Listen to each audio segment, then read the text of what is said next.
Hey guys, I just wanted to take a second to ask that if you gain any valuable insight from this episode, that you please share and leave a review. We truly appreciate all the support and would love your help to spread the word. Enjoy the episode. Welcome back to another episode of Back to the Basics with Jeff Fenster. I'm so excited to have Rachel Franklin with me today. How are you, Rachel? Hello, I am good. This is a very cool studio. Well, thank you. Coming from you, a future documentary producer, writer, we'll see, co-host, host. I'm excited for that. And podcaster yourself? Yes, I do like podcasting. Should I? Please. Yeah. Okay. Yeah. It's your show. Yeah. So my show is called Already Dead. It's a sexual assault discussion podcast. It's definitely, as a survivor myself, it's been very healing. But yeah, my biggest thing like with it is to help people heal, learn, and just take something positive out of it. I mean, I think it's amazing that you're doing that because I have no personal experience in that, but I'm glad. Yeah, me too. But I could imagine that it's so helpful for those that are looking for that therapy and that ability to speak on it with someone like yourself and have that outlet, or someone who needs to hear it because they're not ready to speak on it. So thank you for doing that for the people who need it and yourself. And for those who are watching who may have been impacted by that, please check out our show, or those who haven't, to learn about how it impacts. Yeah. I mean, it's not just women, it's men and women, I would. Yes, I honestly, I've mostly interviewed women. I have interviewed one boy as of now, but I'm also like taking my own mental health break for the moment. But it is heavy. Yeah. But which I always say at the beginning of my episode too. I'm just like, just take a break if you need it. But yeah. Well, thank you for coming on today. Of course. I'm excited. I'm excited to spend some time, get to know you, and answer any questions you have. All right, I'll start off with passion stuff. So my biggest question was like, I mean, you have like 20 different things you're doing. More than 20 probably. What, like, do you feel like you have to be passionate about something to do it? For it to be successful, for it to continue to grow? I think you have to have a love for it to be truly successful. Can you do things you don't love? I've done plenty of things I don't love, and I've made a lot of money doing them. But I loved the result enough, or I loved part of the process enough, even if I didn't love the main thing enough. So when I had a payroll business, I didn't care about payroll, but I loved making relationships with business owners. And so even though I was selling them payroll, which was boring to me and it was dry, and I was like, oh, this is not what I want to be doing, the relationships that I was developing with business owners and all across the country and all different types of businesses and learning about their business, I found fascinating. Okay. So I think you have to find the passion in one part of it, because that'll drive you to really continue to work hard. And if you don't love it, you're going to lose to someone who does, because they're just going to outwork you. Yeah. I mean, like, life happens and like stuff happens and you just kind of get in a rut sometimes. How do you continue to work through that stuff? With the job stuff or just in life? Both. I lean back on my core values. I lean back on my principles. I think it's very reckless and dangerous if you go through life without identifying what are your non-negotiables and what are your core values. And I know it's hard for some people, especially when I was your age. You could ask me that and I'd look at you blinking and say, I don't know what my core values are. But as you get older and as you start to go through life, you have to start to say, okay, what are the things I will do no matter what? And what are the things I want? Who do I want to be? And what is it required of me to do that? And so for me, when life throws me curveballs or whatever, when I really go through a bad thing, I do this thing called a 5-minute pity party. I set a timer on my phone for 5 minutes. And for 5 minutes, I cry, scream, curse, jump up and down, be a victim. Why me? The world's not fair. Life sucks. This isn't right. I don't deserve this. How bad, they're bad. Whatever emotional thing I have to go through. Mm-hmm. But when the alarm goes off, I stop. Because I think in society we have a lot of us fall into two buckets. Either we are macho and we're not going to deal with the emotion. It doesn't faze me, and I'm going to tough it out and never address the emotion that I need to. Mm-hmm. So I bottle it up, and it's going to show itself in some way, whether it's going to be anxiety, make me sick, or I'm going to burst at the wrong time, or we play the victim forever.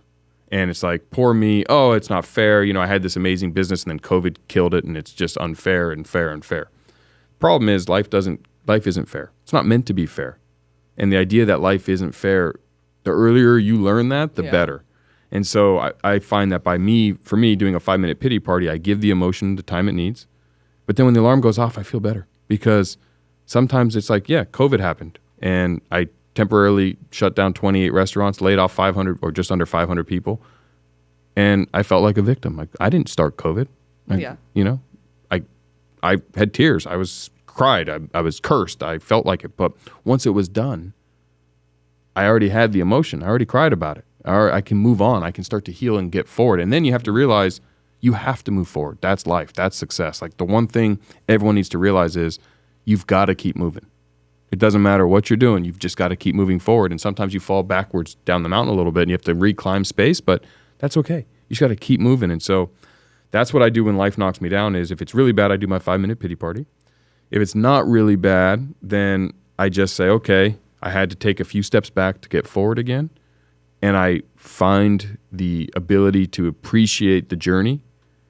And that was the biggest eye-opener for me when I was in my mid-20s and I stopped focusing on the result and started focusing on the journey of that result. Mm-hmm. Because making $1 million, selling a business, having a kid, doing all these milestones that you think once you're at the top, it's going to feel so good. Getting married, all those were great events. I loved it. But the next day, it's gone. Now what? So the process of getting married, the process of raising kids, the process of building a business, the process of making $1 million, that's fun. And when I learn to love parts of the process, I get to love every day and not just wait for that one day where I hit that one milestone. Right. And then what? And what happens tomorrow? Yeah. And I'm unfulfilled and I have no purpose and I feel lost. That is a great point about like hitting that moment and then feeling like nothing after. And going back to the 5-minute pity party, I've always stuck by that too. I remember, I think it was in high school, and like I read an article, and this couple had like their house had burned down, and it was like an old couple, and like their house, well, it's important. Their house had burned down, and they like decided to just like they lost all their possessions, all their like memorabilia, and they like spent one night to just like be upset about it, and then the next day they just decided we're not going to be upset about it anymore. Because like you said, like you can't do anything about it after that. You just got to move forward. There's no point in it. Well, and it reduces the expense, right? Because they lost all their possessions, their house burned down. It can't get any worse unless they carry it for the next 6 months to a year. Yeah. And in a year, they're still grieving over it. Then they haven't moved forward. So it was worse than just burning your house down. Yeah, exactly. End the bleeding. Stop the pain and say, okay, my house burned down. I lost all my possessions. I have to start over. Well, then start. I have a question on that. Okay. So I always like to say like healing isn't linear. It's definitely something I talk about on my podcast a lot. It's like I'll feel fine for like a good 2 months and then, you know, something will happen. I'll be like, oh crap, okay. Going through something and then putting it off, like just turning off, getting out your emotions, like 5-minute pity party. Do you ever feel those emotions again down the line? And do you get mad at yourself for it? Yes, I feel those emotions down the line, but I don't get mad about it. It's just because anyone who's ever lost a human relationship, someone close to them died, you're always going to miss them.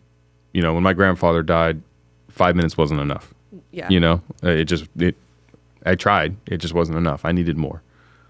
6 months later, if I saw something that reminded me of him or something came up, you know, I was so close to him. Yeah, I got sad again. It's okay. I don't get mad that the emotion comes back. What I don't let it do is prevent me from moving forward. Mm-hmm. I'm not going to go back to the mess I was the day I found out my grandfather died, right? I'm not going to go back to that because I already gave those emotions. But when I feel sad, I accept that I feel them. Or something business-wise, you know, I accept that emotion's there and I feel it. But I still look immediately and say, okay, how can I move forward? How can I continue to get progress? Because that's the true way you win. It's not It's not learning some skill and then magic wand. And that's where I think a lot of young adults, and I struggled with it, struggle the most, is you think that the way to win is you need to hit a home run, but that's just not how it works. How it works is the daily consistent effort to get there and stay there. You'll find it's easy to get there. I know for you, if you haven't gotten where you want to get, you don't think it's easy. Once you get there, you're going to be like, okay, it's harder to stay there because you have to keep doing it. And that's where it goes back to what we just talked about, where if you're only focused on this result, when you get the result, then what, right? And so that's why you have to start to appreciate and find things that you really love about the process of building. Like, do you want to be the biggest podcast, or when you create documentaries post-college, do you want to have the best documentary ever? Yes. But the day you win the award, and I'm sorry, I don't know what they give to the number one documentary, but whatever the Grammy or would be for that industry, once you achieve that award, that milestone, the top, when you wake up the next day, you're still alive. Mm-hmm.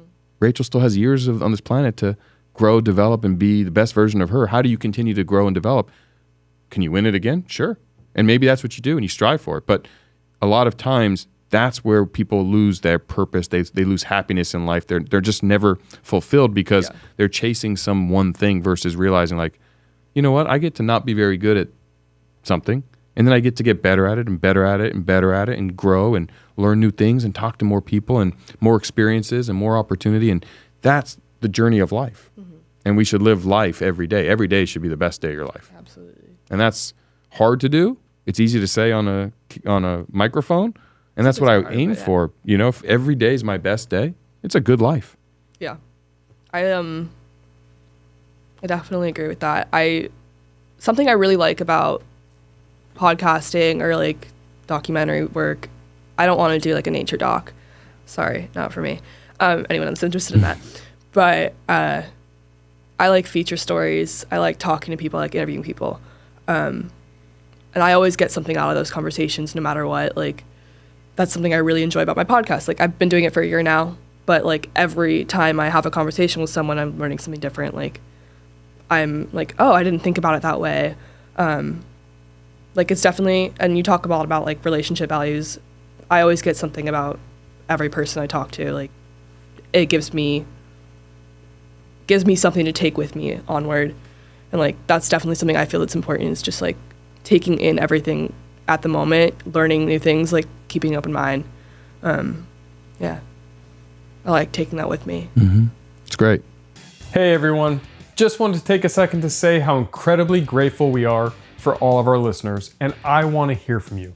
Your feedback is greatly appreciated, and it will only help us make this show better for you. So any questions you have, click the link in the show notes below and let us know. Now, back to the episode. I'll talk about relationships now. Okay. What's the most valuable relationship to you and why? Like who or what? Both. Well, who is my wife and kids. I'm nothing if I don't have a good relationship with them. What makes the most valuable relationship is one where collectively we make each other better. Mm-hmm. We fall in love with comfort. We fall in love with people who I had 13 groomsmen in my wedding that I grew up with. Oh my God. Yeah. They're still my best. They're my best friends from when I was a little kid. Yeah. And I can't trade that history with someone I meet today. Yeah.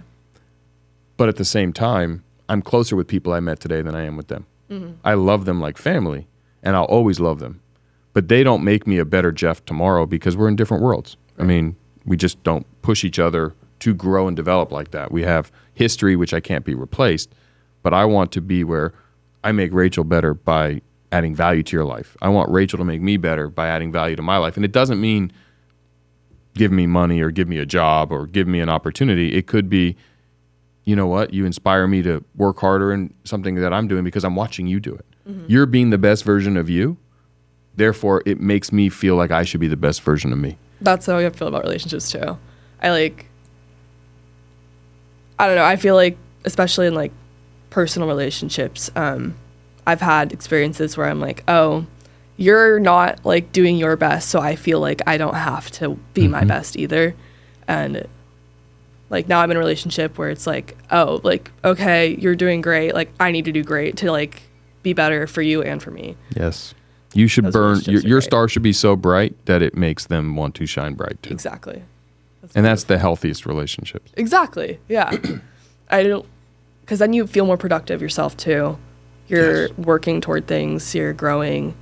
And then same thing with like you were saying, like you have those friends from like childhood, but like they're not your that closest person at the moment. Like it's okay to love somebody, but like be distant from them. Like It's important too. right.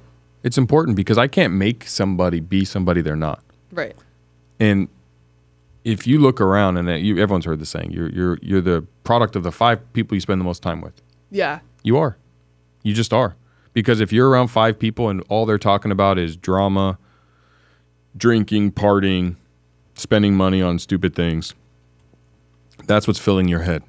If you take yourself out of that circle and you put yourself in a different circle and they're talking about working out and eating healthy and making investments in financial opportunities and learning new things and traveling the world and seeing and experiencing new things. And they're talking about building long-term wealth in your health, your relationships, and business. What are the things filling your head? It's those ones. So that's just going to allow you to start to understand what's possible, what is available to you. And you're going to get exposed to things. I had somebody on my show, these 2 twins, and they had this saying, exposure leads to expansion. And it's the Mathis twins. And they're right. When you get exposed to something you never knew, it allows your mind to expand to what's possible. And so you're never going to get that exposure if you stay in the same group that's thinking about the wrong things. That doesn't mean you can't be friends with them. It just means you can't spend all your time with them. I love my friends that still, I'm older than you guys, but they go out and party every weekend like we're still in our early 20s. I love hanging out with them. It's a fun time. I just don't want to spend most of my time there. Right. I want to spend a little bit of time when I feel like letting loose and relaxing, not when I feel like being productive in growth. Right. I want to spend most of my time in my growth and productivity circle and dabble in my, okay, we're going to hit pause on the growth and productivity and just let loose and relax. Like if I go to Vegas, I want to go with them. Right? But on it's not Tuesday, every I don't time. want to hang out with Right. them. So it's systematic in how it works. I definitely like have those friends too. I don't know, even like growing up, I always had like, I never had like a friend group. It was always like I had one person in like each group of people.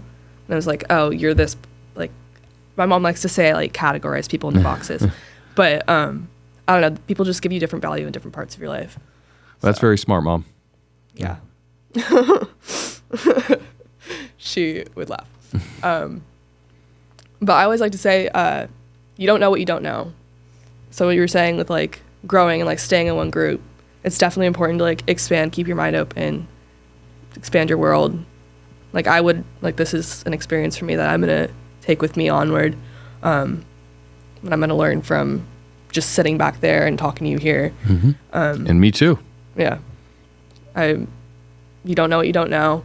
And the more it's like the example that I learned was with photography. It was like, if you're surrounded by the same 5 people and you're the best photographer, you feel like, oh, okay, like I know everything about this. But then you meet someone else who's like all the way up there and you're like, oh, there's like all this other stuff I need to learn still. I didn't know that. And then, but you didn't know you needed to learn that. So it's just important to keep an open mind. What's something you feel like you still need to learn or feel like that you could expand on? Oh, the list is enormous. I'm always learning and picking new things that I'm dabbling in. I'm learning real estate right now, more, just an area that I know a little bit, but I have a lot of real estate friends and I want to learn more. Whether or not I do anything with it doesn't matter. Before I was learning Photoshop, I, for the record, am terrible. Me too. I just felt like it was a skill that I knew nothing about. Yeah. And in my world in business and what I'm doing in marketing and personal branding, like to know zero about Photoshop just felt like I was being a little reckless. So I have a process I follow. Every day I spend a minimum of 30 minutes learning something. I don't care. Whatever I choose it's going to be. Okay. Right. So right now it's real estate. So I'm reading up on real estate. I'm watching YouTube videos. I'm talking to friends. I make sure that 30 minutes every single day I spend learning real estate. Before it was 30 minutes a day on Photoshop. I Photoshopped some stuff.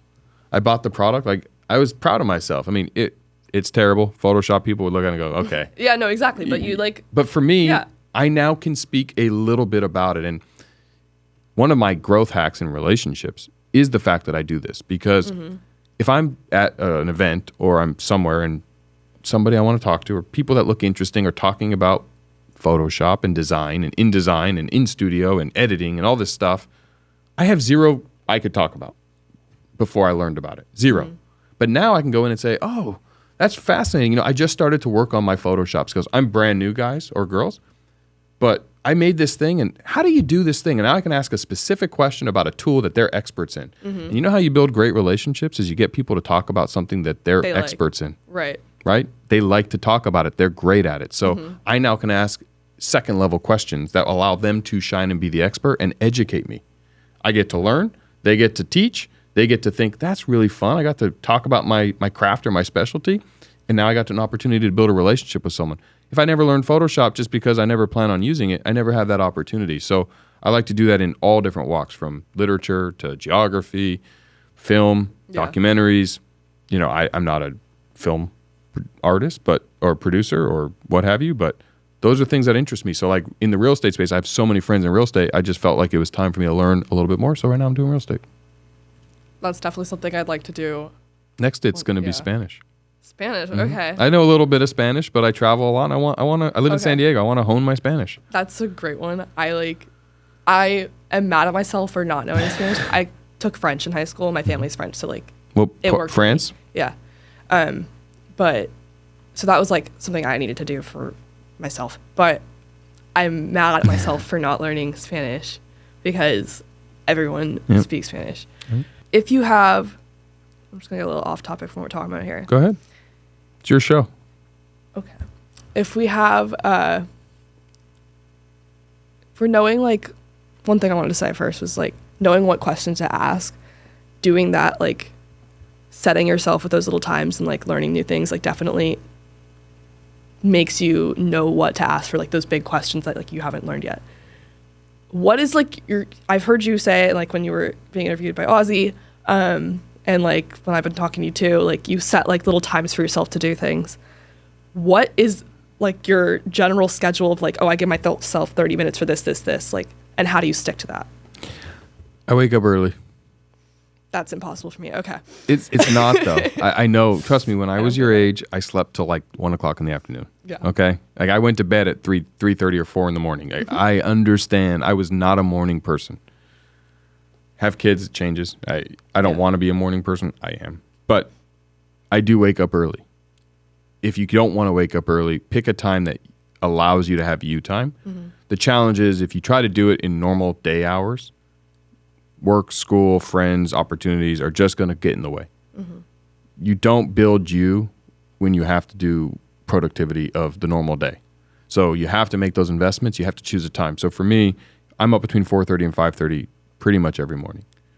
It's just when I wake up, I don't set alarms. I just wake up and it says 4:52 and I'm up.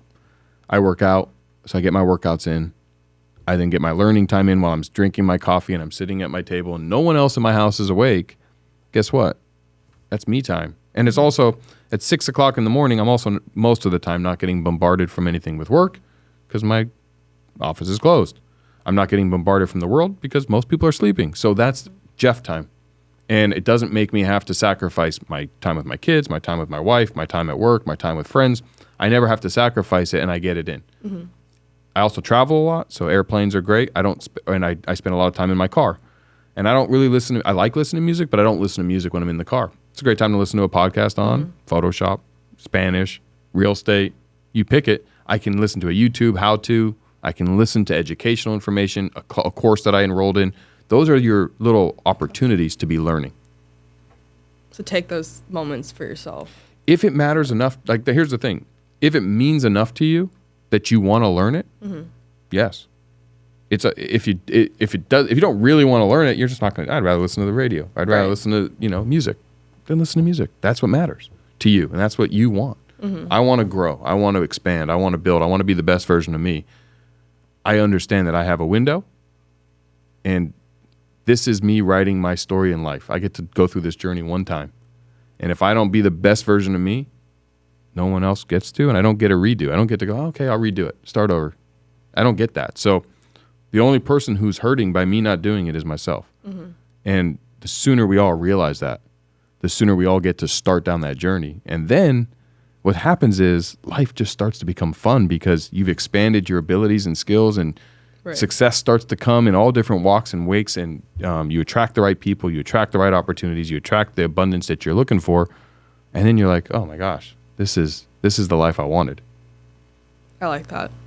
Those little moments for you. Yes. Do what you need. Well, this was a lot of fun, Rachel. It was. Thank you for having me on. Thank you for coming on. Very cool experience. And interviewing me, and also sharing about your show. And again, for those who have dealt with any any type of sexual violence or been a victim of any kind in that form, obviously please check out Rachel's show, and hopefully it adds value to you. And also follow Rachel, because I think she's going to be the future in documentaries, and she's going to produce some incredible films. Thank you for coming on. This was awesome.